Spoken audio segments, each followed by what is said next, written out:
네, 국회에서 취업준비생의 인권을 위한 보호법 제정을 추진하고 있습니다. 이렇게 국회에서 취준생 인권 보호법을 위한 움직임이 있는데요. 네, 잡정보센터에서는 취준생들의 인권을 지키는 방법을 알려드리는 취준생 인권위원회가 있습니다. 네, 그동안 몰라서 넘어가고 또 취업시장의 약자라서 알면서도 넘어가야만 했던 그런 일들 많이 겪으셨을 텐데요. 오늘 이 코너를 통해서 조금이나마 자기 권리를 당당하게 외칠 수 있기를 바라보겠습니다. 네, 오늘 도움 말씀 주실 취준위원장이자 안방대감 트러스트원 취업 컨설팅의 송진원 노무사님 함께하겠습니다. 어서 오십시오. 안녕하십니까? 안녕하세요. 네, 그리고 2부의 도우미 신세미께서도 함께합니다. 안녕하세요. 안녕하세요. 네, 송쌤 굉장히 오랜만에 뵙는 것 같은 네네. 느낌입니다. 저희가 이렇게 세트 바뀌고 나서 처음인가요? 네, 처음입니다. 오. 아까 만져봤어요. 너무 아, 그래요? 네, 반질반질. 이게 또 세트가 소감을 안 바뀌어가지고. 물어볼 수가 없거든요. 너무 네. 오래됐지만 그래도 이 반질반질한 느낌 어떻습니까? 너무 좋은데 이게 새거 냄새도 좀 네. 나고 저희가 네, 좀 좀- 공을 많이 네, 들였습니다. 리프레시한 느낌이 많이 드는. 네. 돈이 많이 들어요.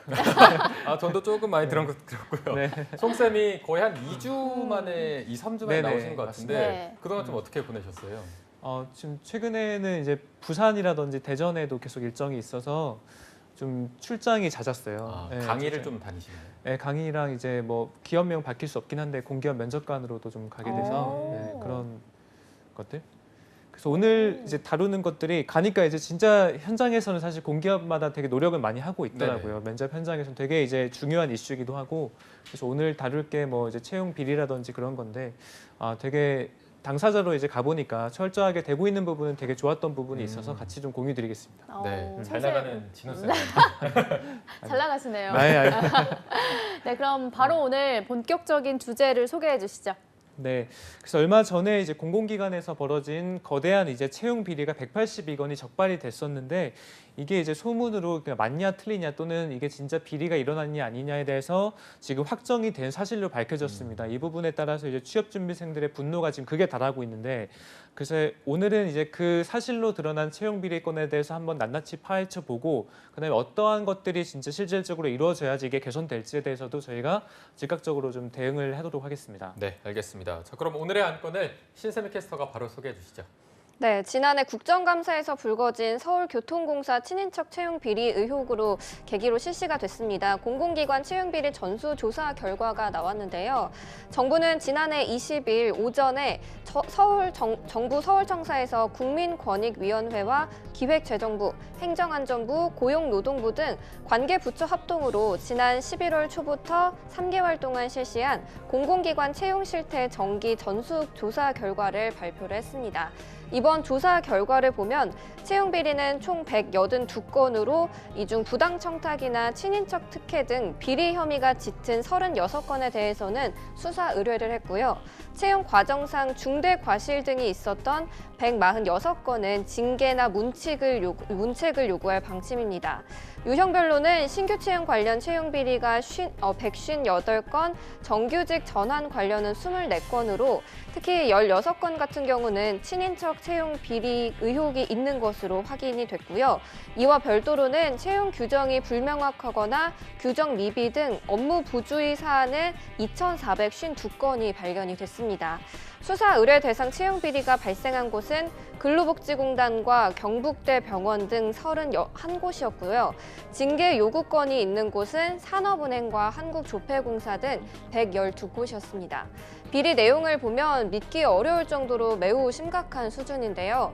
서류 전형과 필기시험 점수가 나쁜데도 불구하고 임원의 아들이라는 이유로 면접에서 높은 점수를 주기도 했습니다. 또 사장의 아들은 단기 계약직으로 입사를 시킨 뒤에 관련 절차를 준수하지 않고 인턴 사원으로 채용한 다음 정규직으로 전환하기도 했고요. 관련 자격증이 없는데도 직원의 자녀나 자매, 조카를 합격시키기도 했습니다. 또한 면접일에 나오지 않은 사람에게는 추가로 면접 기회를 줘서 최종적으로 선발한 사례도 있었고요. 나이가 어려서 이직 가능성이 높다는 이유로 특정인을 탈락시키기도 했습니다.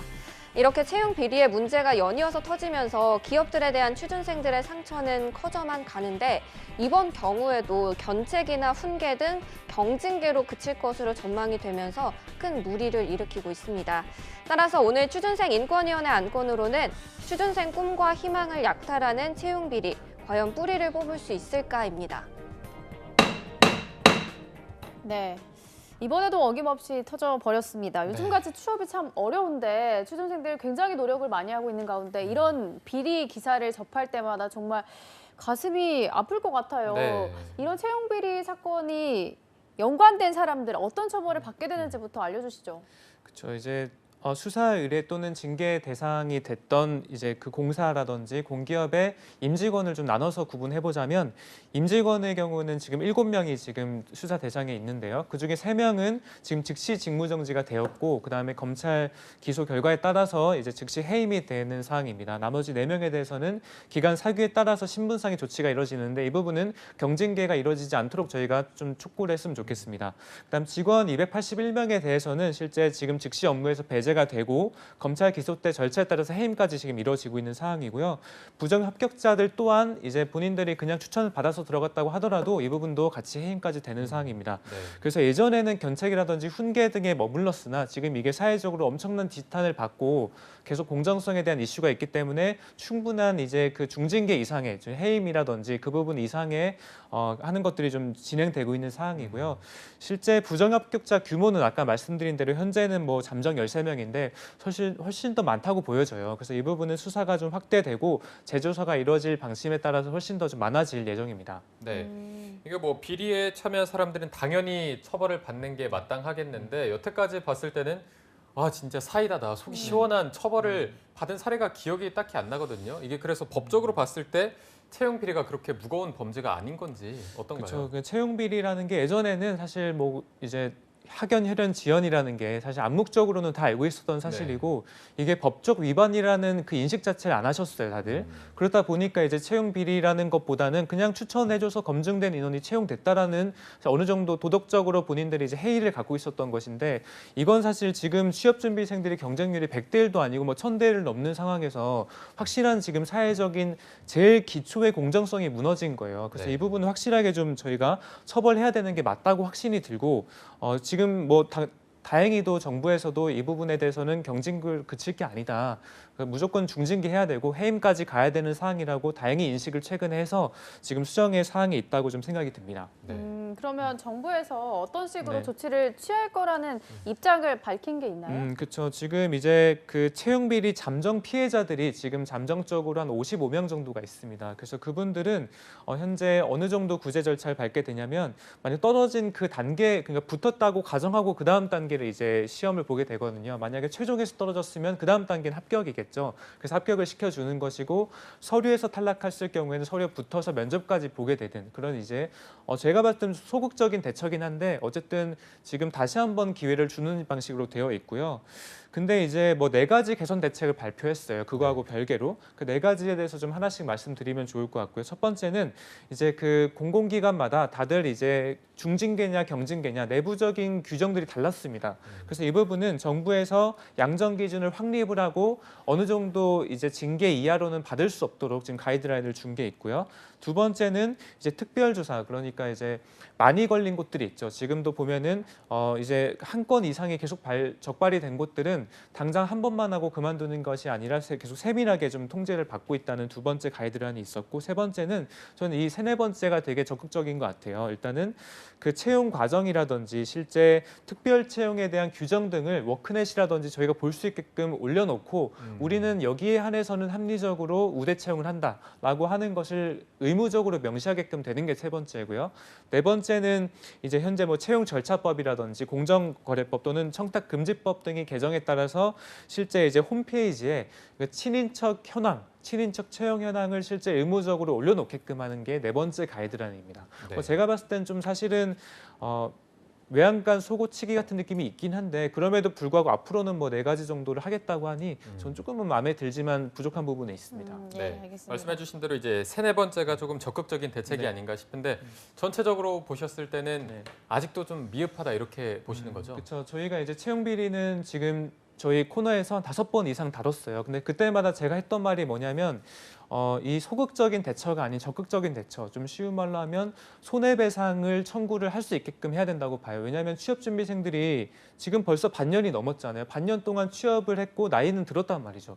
그러니까 결국 그거에 대한 시간적 또는 정신적인 손해가 분명히 있는데 그 부분은 전혀 얘기를 안 하고 있단 말이에요. 그래서 저는 이 지금 그냥 사실 다 붙여줘도 손해가 분명히 있다고 봐요. 왜냐하면 6개월 또는 1년간 공백이 있었잖아요, 맞죠? 그래서 이 부분은 적극적으로 손해배상을 청구할 수 있는 길을 열어주는 것이 이제 실제 공정사회의 기반이 되겠다고 보고, 그 다음에 좀 아쉬웠던 거는 지금 이게 규정이 없어서 이런 것들이 일어난 것보다는 사실 내부적인 도덕적인 해이 또는 추천에 대해서 아직까지도 이게 그 비이성적이란 걸 몰랐던 것 같거든요. 그래서 저는 전 직원의 의무 교육으로 조직 문화 교육만 하지 말고 전 직원의 공정성 교육을 해서 이수를 안 하거나 어느 정도 시험에서 불합격한 사람들은 고과에서 불이익을 주는 등 좀 체계적으로 이거를 관리해야 된다고 봅니다.